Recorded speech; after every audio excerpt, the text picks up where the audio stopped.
Bueno, con las noticias internacionales marcándonos muy fuerte, ¿no?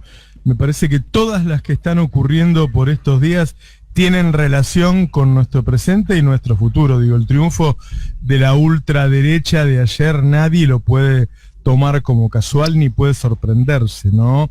Hace unos años comenzaba a escribir el pensador francés Thomas Piketty diciendo que el crecimiento de la desigualdad, al igual que había pasado a fines del siglo XIX, principios del siglo XX, iba a terminar derivando en el nacimiento de fascismos, de ultraderecha, y bueno, eso empezó en los márgenes de Europa y ahora llegó al centro. Y yo le sumaría también cómo han logrado pasar del neoliberalismo, del fracaso del neoliberalismo, en vez de pasar a una opción de izquierda, ir hacia la ultraderecha. Quizá, y ahí lo planteo, y ahí lo uno con lo de Argentina, quizá porque las izquierdas terminan pareciéndose a las derechas, y me parece que eso nos pasa acá en Argentina, en vez de mostrar una nítida diferencia para que así haya una oferta distinta, terminan mimetizándose y el público se corre a la extrema derecha. Tenemos a Brasil, ahora también, el domingo que viene, una elección fundamental para el futuro de la región. Y tenemos este anuncio de China de decir, ahora lo vamos a consultar bien con una especialista, que nos aceptaría en el BRICS y entonces sería un BRICSA. Bueno, todo eso sin ninguna duda condiciona mucho más lo que va a pasar en los próximos meses y en los próximos años en la Argentina, que si el dólar vale 5 pesos más o 5 pesos menos. Pero lo invitamos a un amigo y para mí el mejor analista internacional del país, muy querido por nuestro público también, a Pedro Brigger. Ya lo tenemos, ¿no? Hola, Pedro. Buen día, Roberto. ¿Qué hace, Pedro? ¿Cómo estás? Muy Empezamos bien. por Italia. ¿Qué pensás vos? A ver, varias cosas. Primero, hay que tomar en cuenta que después de la Segunda Guerra Mundial había dos grandes bloques políticos, que eran la democracia cristiana por un lado y el Partido Comunista por el otro.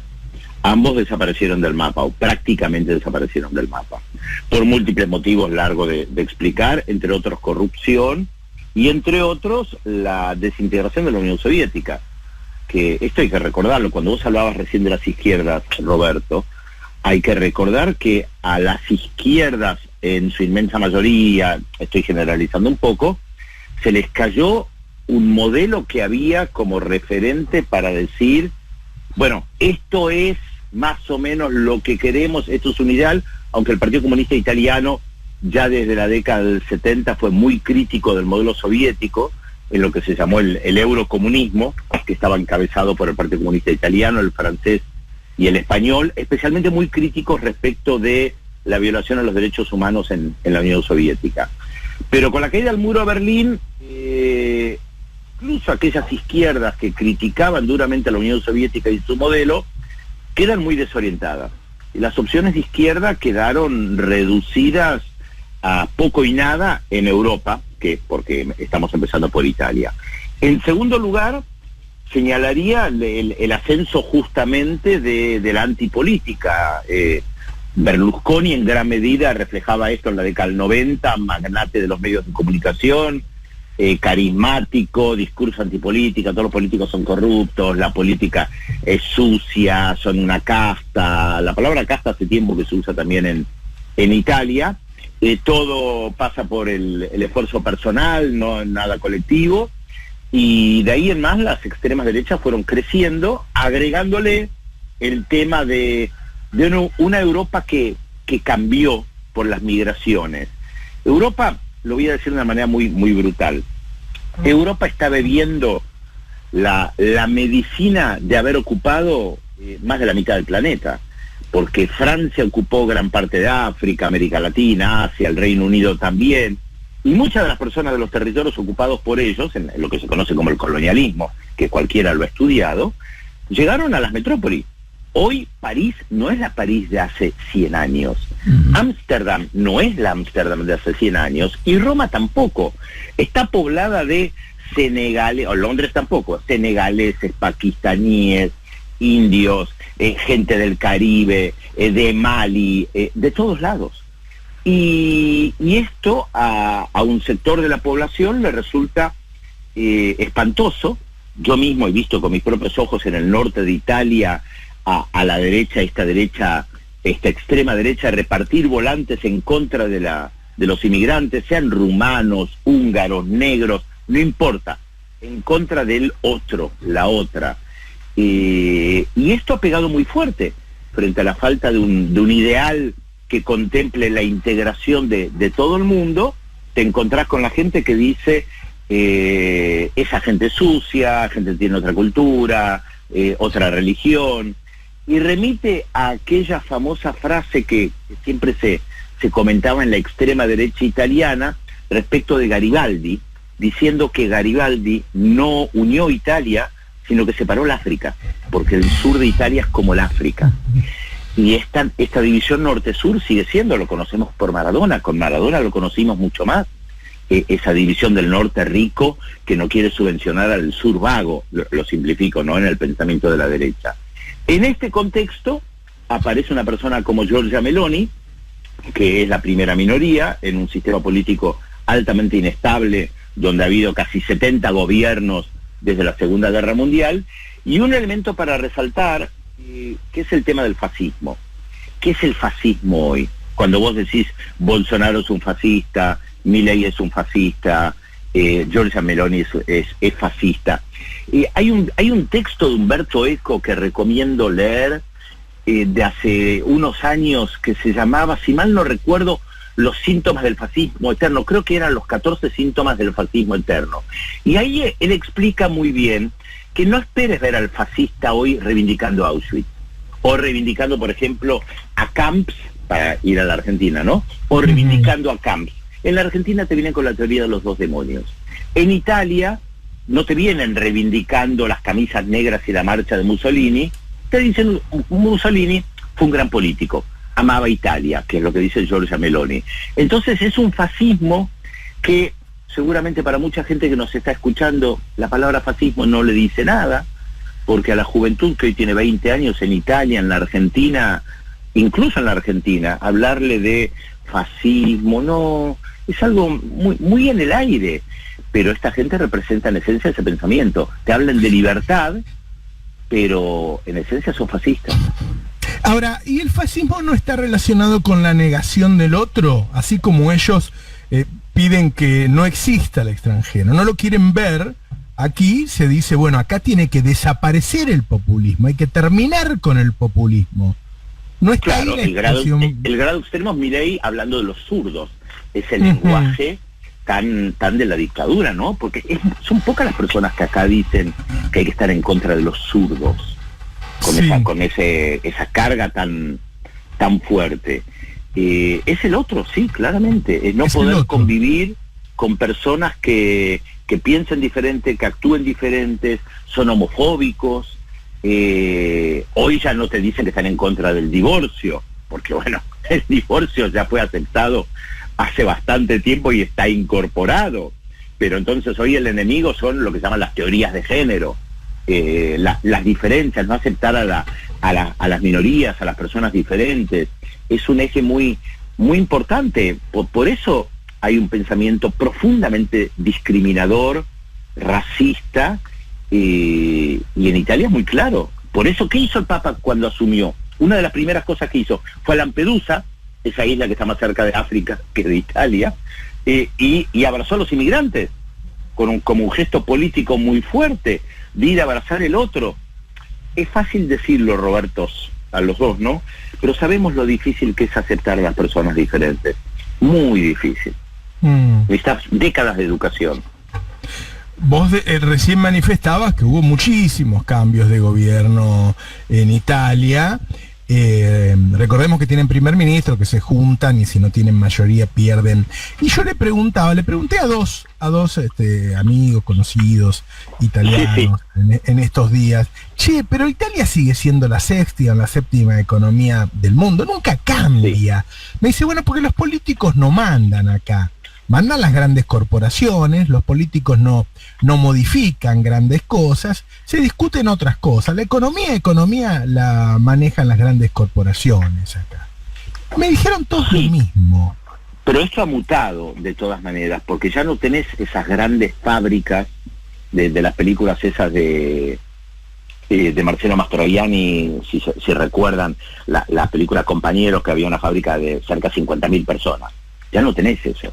Entonces mucha de esa gente ha quedado desclasada, perdió un horizonte, y ahí es donde el inmigrante le viene a ocupar su lugar de trabajo, que es un lugar de trabajo informal, marginal, con horarios completamente cambiados, un poco lo que conocemos también en las grandes urbes. Pero es cierto lo que vos decís, que Italia sigue teniendo su industria, aunque mucho menor, sigue teniendo su industria, sigue siendo una potencia mundial. Sí, esto es real. Parece raro, ¿no? Por esto que vos decís, cambian los gobiernos, caen los gobiernos, sean de derecha, de centro derecha o incluso... Caen 3 veces por año. Sí, por el sistema parlamentario. Tal vez hay gente que nos escucha que no lo entiende bien. En el sistema parlamentario, ahora concretamente el Giorgia Meloni tiene, creo que entre el 22 y 26% de los votos. Claro. Se tiene que juntar con otros partidos y van a llegar, por el sistema electoral que tienen, van a tener mayoría propia en las 2 cámaras. Hay que ver por cuánto.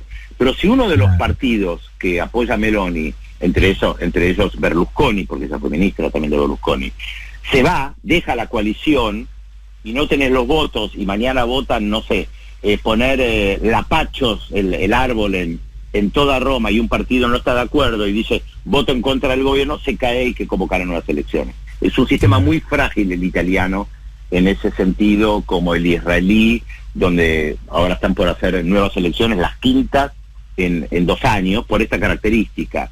Pero es verdad que la economía se mantiene, con todos estos problemas que estamos mencionando, es real. Claro. Y ahora les propongo ir el domingo que viene con Lula, que puede ganar en primera vuelta o puede pasar una segunda, donde casi seguro ganaría. También puede perder, pensar... perdón. Puede perder. Es la tercera opción, no te olvides. Puede perder. Ahora, ¿es el mismo Lula o su gobierno sería el mismo? Yo me acuerdo cuando el otro día recién tardé en verlo, documental sobre Brasil, creo que la muerte de la democracia, el ocaso de la democracia. Sí, claro. Y ahí se lo ve cuando asume Dilma, con Temer como vice, la primera alianza fuerte con la derecha. Bueno, este gobierno que viene también va a ser una alianza con la derecha. Y Lula, su gente alrededor, le dice, bueno, no vamos a poder hacer lo mismo que hicimos la otra vez. ¿Qué pensás vos de esa alianza que podría ganar en Brasil? ¿Te acordás de la frase con Cristina sola no se puede, o como era, con Cristina sola no se puede, sin Cristina tampoco se puede, algo así? Era una frase, creo que de Alberto Fernández, ¿verdad? Sin Cristina no se puede, con Cristina no alcanza, algo así. Eso, sí, algo con así. Cristina no alcanza, sin Cristina no se puede. Bien, con Lula no alcanza, Lula no se puede sacar a Bolsonaro. El objetivo es sacar a Bolsonaro, considerando, incluso para sectores del empresariado brasileño, no todo, que Bolsonaro los margina del escenario internacional, que ha convertido a Brasil en estos 4 años casi en un paria, de ser Lula reconocido como el gran presidente por Obama hace 10 años, que lo presenta en un foro y dice Obama, palabras casi textuales, el presidente más popular del planeta, sí, a un Brasil marginado, donde muy poca gente quiere tener vínculo con Bolsonaro, sea porque destruye el medio ambiente, sea porque se vincula a los fascismos, sea, y un elemento muy importante para Estados Unidos, porque hoy hay un gobierno demócrata, y para los demócratas, Bolsonaro es Trump. Entonces un triunfo de Bolsonaro ampliaría el eje de Trump en América Latina con alguna de las extremas derechas, y el Partido Demócrata no quiere eso. Pero sí, Lula arma una coalición con un único objetivo, que es derrocar a Bolsonaro. Mirá, nos iremos a la historia, ¿no? Pero cuando se da el ascenso de Hitler en Alemania, hubo todo un debate de cómo combatirlo. Y el Partido Comunista en un momento no se quiere unir a la socialdemocracia para frenar a Hitler, porque acusa al Partido Socialdemócrata de social fascista. No importa ahora los detalles. Y Hitler gana. En vez de unirse, permitieron que Hitler ganara. Es cuando vos decís cuál es el enemigo principal, y ahí siempre vale la pena leer a Mao Zedong, que explica muy bien el tema de las contradicciones principales y secundarias. Es una cuestión metodológica, filosófica, muy interesante. Y hoy la contradicción principal en Brasil es Bolsonaro. Hay que sacar a Bolsonaro, porque eso implica también sacar a las Fuerzas Armadas del poder creciente que están teniendo sobre la sociedad civil, y porque está destruyendo el Brasil. Ahora, hay sectores que te van a decir, pero la economía brasileña está bien, no tiene nuestra inflación. Tenés algunos, estos libertontos que te hablan de libertad, y después te muestran un mundo ideal de libre mercado que no existe, que te dicen, Brasil crece, a la Argentina le conviene Brasil con Bolsonaro porque tenemos mejores vínculos, y no toma en cuenta todo lo otro que hay detrás, más allá del crecimiento propio. Hoy el objetivo para Lula está muy claro, es frenar a Bolsonaro. Eso implica que va a ser un gobierno más de centro, siguiendo la línea de lo que vos pensabas, Roberto, y sí, probablemente, sí, esta es la realidad. El problema es si decepciona ese gobierno de centro luego, por ser de centro. Mira, decepciona cuando vos pensás que hoy va a ser algo completamente diferente a lo que hace.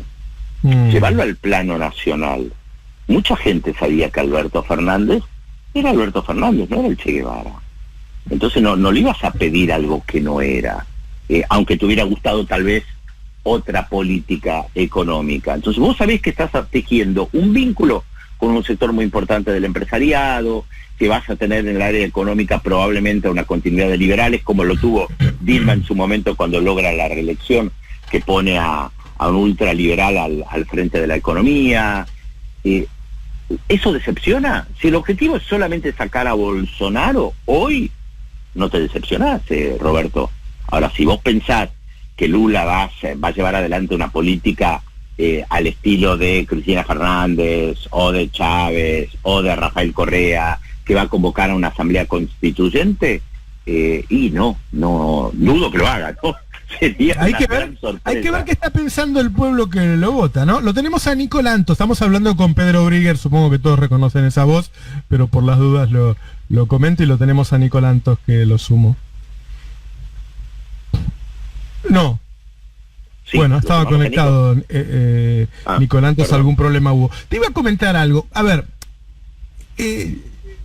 Lula se fue con el 87% de imagen positiva, es decir, casi 9 de cada 10 brasileños, algo muy poco visto en el mundo, cuando termina su gobierno, 9 de cada 10 brasileños tenían imagen positiva sobre él. Tuvo un piso, ahora por supuesto está mucho mejor, pero tuvo un piso después de tanta persecución mediática judicial de 27. De 27. Eso es el lofer. Ahora el lofer se despejó en Brasil. Nos lo decía Amorim hace poco, Celso Amorim. ¿Qué conclusión sacás de ahí? ¿Cómo viste que ocurrió? ¿Cómo viste ese proceso? Mira, acá hay dos elementos para destacar. En primer lugar, algo que tanto con Roberto Caballero como con Roberto Navarro creo que hemos conversado en muchas oportunidades. Las derechas hoy no pueden hacer golpes de Estado como en el siglo pasado, o por lo menos hasta ahora no lo pueden hacer. Entonces apelan a la combinación del poder judicial, el poder económico, el poder mediático, para destruir líderes populares, sea porque están en el gobierno o en la oposición. Correa hace 5 años, casi 6, que no puede regresar a Ecuador, para tomar un ejemplo. Entonces, tienen una gran dificultad. Al no poder realizar golpes de Estado y mandarte al exilio o destruir tu movimiento político, como se hizo con el peronismo, se trató de hacer con el peronismo en el 55, y Perón tardó 18 años en volver, se apela a otros mecanismos. Pero los movimientos siguen vivos. también se mantuvo vivo. Pero el peronismo es una excepción en América Latina. Muchos otros movimientos populares fueron directamente destruidos. Mirá lo que pasó con Allende. El Partido Socialista, después del golpe de Estado en 73, con las ideas que tenía en 73, quedó prácticamente destruido. Se convirtió en un partido, para decir de manera sencilla, casi socialdemócrata de derecha en sus postulados. Eso fue fruto de la dictadura. Pero tienen esa dificultad. Entonces Lula sigue vivo. Estuvo en la cárcel, pero sigue vivo. Y su movimiento sigue vivo a pesar de la demonización que fue gigantesca, pero gigantesca. Y el otro elemento del lawfare que a veces se señala poco, Robertos, es que en el caso argentino, cuando estás en gobierno, no te permite gobernar. Porque tus mejores mentes pensantes, en vez de estar viendo cómo planifican un tren que vaya, no sé, entre dos ciudades distantes a 200 kilómetros, porque eso te permitiría exportar granos, tomo un ejemplo cualquiera, tus mejores cabezas están pensando en la estrategia judicial. Entonces no te dejan gobernar, te plantean permanentemente juicio tras juicio, tras juicio, tras juicio, y no te permiten gobernar. Fíjate vos el tiempo que está perdiendo Cristina Fernández yendo a los tribunales. Tiene que juntarse con sus abogados, esa parte que no se ve, ¿no? ¿Cuántas veces se habrá juntado con sus abogados para definir una estrategia? Che, pero si hacemos eso, no, a ver, el Código Penal dice esto, pero a ver, releamos lo otro que salió en 1914 o en 1980, o yo que sé, en 1982, el juicio tal y tal precedente, y vos le decís, che, pero tenemos que hacer el tren ese para la exportación. No, déjame en paz, yo no puedo ahora pensar en un tren cuando me están por voltear. Fundamental que a veces no se toma en cuenta con el tema del lawfare y en este caso con las trabas permanentes que no te dejan gobernar, no te dejan gobernar. Entonces no podés gobernar. Y después, ¿cuál es el resultado? Che, no hiciste el tren ese que habías prometido. ¿Y por qué no lo hiciste? Porque tus cabezas estaban pensando en cómo defenderse para no ir a la cárcel. No hiciste el tren. ¿Sabés, Pedro, que Cristina me mencionó, y yo se lo he contado al público hace un tiempo, de la preocupación de ella para conseguir cuadros para futuros gobiernos populares, porque no quieren entrar, hay mucha gente que no quiere entrar a los gobiernos populares porque luego va a ser perseguido. Le pasó a Axel en su momento, con las famosas cuentas, todo lo que planteaban, el dólar futuro, bueno, ustedes lo saben mucho mejor que yo. No te dejan gobernar. El objetivo es que no, lo que pasa es que este es un objetivo que no aparece a simple vista, porque no está enunciado, pero lo ves día a día como no te dejan gobernar. Entonces, efectivamente, no podés avanzar. Volviendo al caso de Brasil, cuando Dilma asumió por segunda vez, o sea, el segundo mandato, a las pocas semanas, no exagero, semanas, las encuestas decían que Dilma Rousseff tenía el 13% de aprobación popular, un país muy afecto a las encuestas, Brasil. Al poco tiempo después dijeron, y Dilma se tiene que ir, Dilma tiene que renunciar si nadie la quiere. Entonces, en vez de gobernar, su campaña estaba puesta, o su cabeza seguramente estaba puesta en cómo contrarrestar esa marea que se le venía en contra, donde le pedían que renuncie. Hasta Fernando Henrique Cardoso lo escribió, el histórico Fernando Henrique Cardoso, conocido sociólogo de la teoría de la dependencia, después presidente de Brasil, y que hoy llama a votar en contra de Bolsonaro, aunque sin nombrarlo, sin nombrar a Lula o a Bolsonaro, llama a votar en contra de Bolsonaro. En su momento pedía públicamente la renuncia de Dilma. No lo dejaron gobernar. Claro. ¿Y por qué pensás que se desandó ese camino en Brasil, se deslauferizó?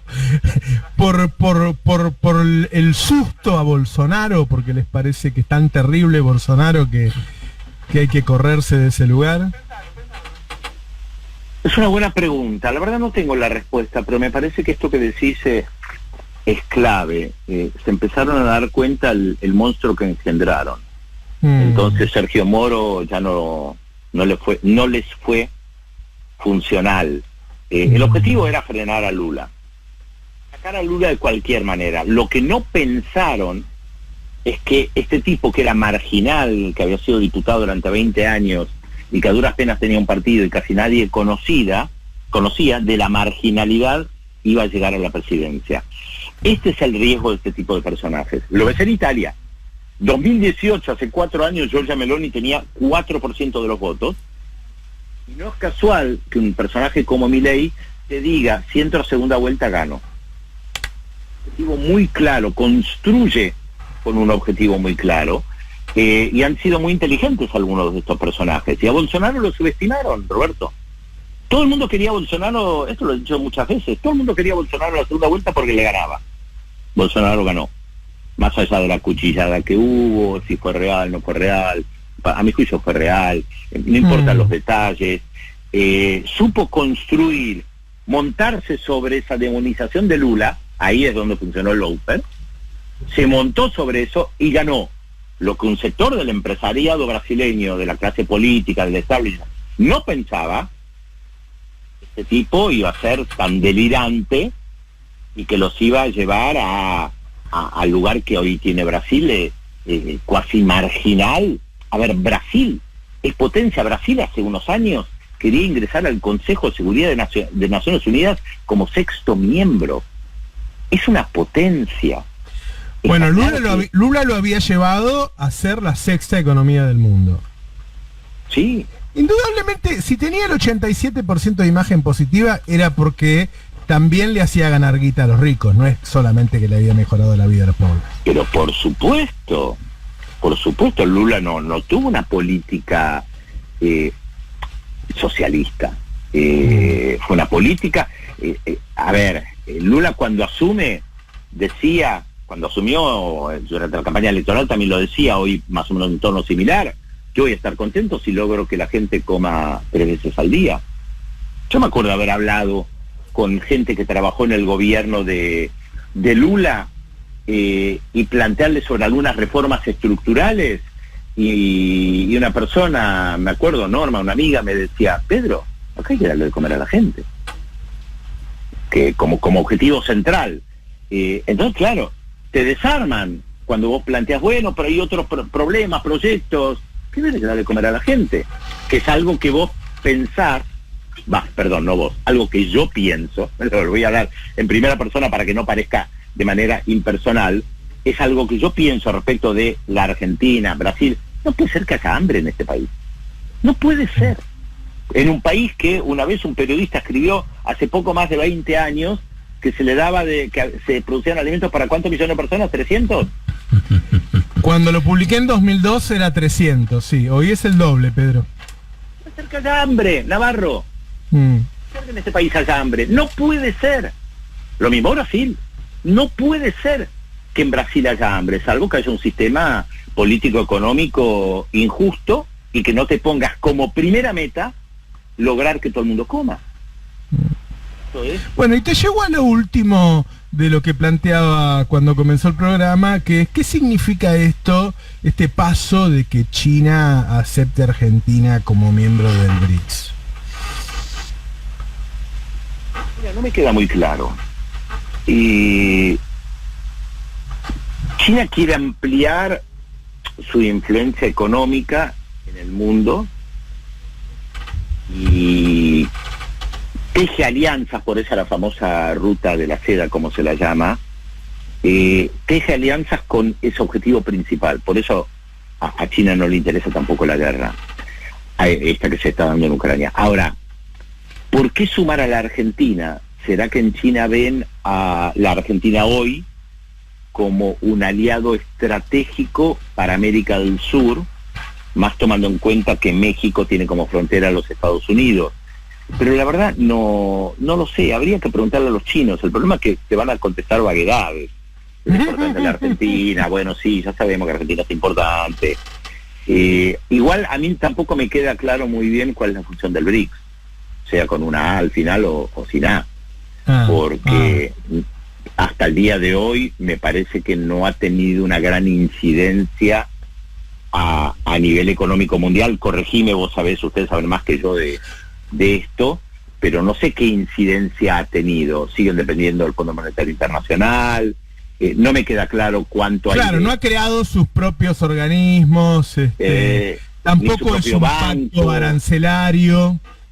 ¿Hace cuánto que escuchamos que Argentina y Brasil van a tener comercio sin pasar por el dólar? ¿Hace cuánto que escuchamos eso? No sé si se ha concretado en algún rubro. Tal vez vos me dirás, Roberto, que en algún rubro de la economía eso ya existe. como China y Rusia en sus propias monedas, pero me parece que todo sigue pasando por el dólar. No, la verdad es que lo que nos ha dado es ese swap que utilizamos para pagarle su mercancía cuando nos habilita pequeños porcentajes del total que nos dio. No es mucho. No, me llama un poco la atención la política argentina, que un día parece que estamos de novio con Stanley y vamos todos a visitarlo y le decimos que es el gran peronista, y el otro día estamos por cerrar con el BRICS y no entiendo. Con Rusia, con el viaje de Alberto Fernández. O le decimos que somos la puerta de entrada, qué sé yo. Los tenemos desconcertados. Somos una potencia mediana, entonces... Porque eso no es una tercera posición. Una tercera posición no es ser parte del BRICS, me parece a mí, va.